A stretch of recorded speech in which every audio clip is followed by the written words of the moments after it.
All right, back to working on the quick change rear end. Those of you that aren't familiar, this is an older Richmond quick change, so probably around 2001, 2002. It's original to this left-hander chassis. And when we bought the car, the cover gasket, or the cover was loose, and the guy told us the gears were out of it. Further inspection, I found the bolts that go into this plate sitting right there. Yep, there's the heads of the bolts laying there, the broken bolts. So I had 3 of those bolts in that plate that were broken. So I got those bolts all out of there, but then kind of had to ask myself why those bolts were broken. It seemed like at first they were just loose, and I figured, all right, the loose bolts got hit by the gears that turn here and broke the heads off. But that wasn't the case, because a couple of them were somewhat tight, and as soon as I went to back them out, the heads just fell off the bolts. So that told me there's definitely no way it was getting hit by the gears. And once I got new gears and put them up against there, I could tell there's no way the gears hit the heads of the bolts. So what caused it? Well, then looking at it, you have this shim, I'll call it, this plate, and then those bolts. Well, what that does is puts the tension on the pinion bearing. So thinking about that, the pinion must be basically banging outwards against that plate and breaking those bolts. It's the only thing I could think of. So did a little bit more looking, and they have this lock collar that goes over your pinion nut. And before I got that off, I noticed if I could grab the pinion nut, I could just barely turn it like that without the pinion turning. So that told me the nut was loose, but the nut can't loosen up because this collar locks it. Well, that tells me that we got some wear inside this thing. So sure enough, I pulled that collar off. And if you grab the nut, it's reverse threaded. This nut's completely loose. Now, in the forward direction, it only went probably a half a turn. But what changed? That nut should be, I think it's like 90 to 100 foot-pounds of torque, and it was a half a turn loose. That tells me either our bearings are worn or the pinion's worn. Something changed to get that much loose free play, and that is exactly what we have going on. Is since that's loose, now this pinion, if you can hear that, is bouncing back and forth, breaking these bolts.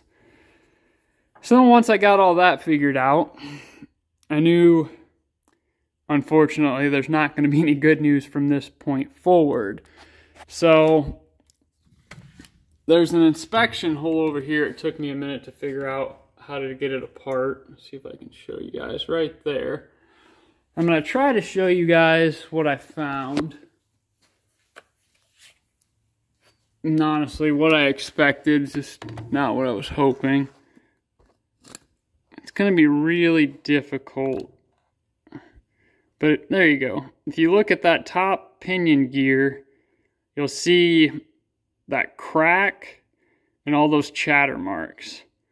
Well, that's all I need to see. I know the ring and pinion are no good.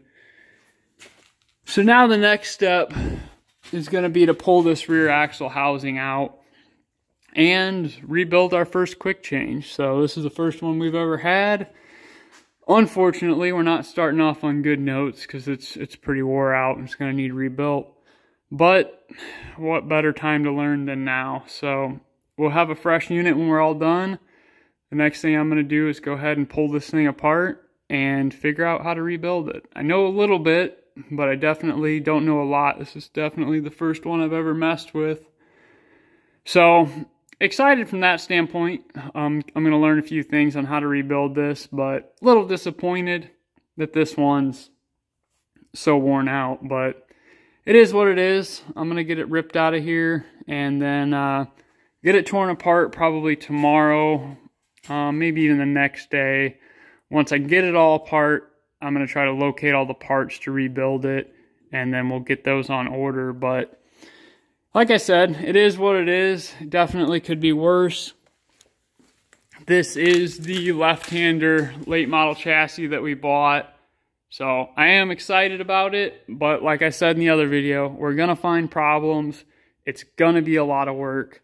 That's a part of it. So I knew to expect this. I was hoping I wouldn't find this, but I'm gonna be honest, I had a darn good feeling this is exactly what I was gonna find. When I seen that cover was loose, the gears were missing, I was hoping someone just stole the gears out of it, but I had a feeling it had problems. That's why they were inside of it. Sure enough, they were.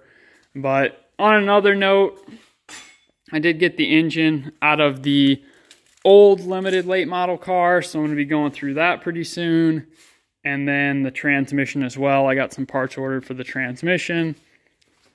The old car is sitting outside here. That's going to be going up for sale real soon here. That's the old limited late model. It's a good beginner car. But like I said, that thing's going to be going up for sale to help fund this project. So I think that'll be it for tonight. Don't forget to like and subscribe. Keep it saucy.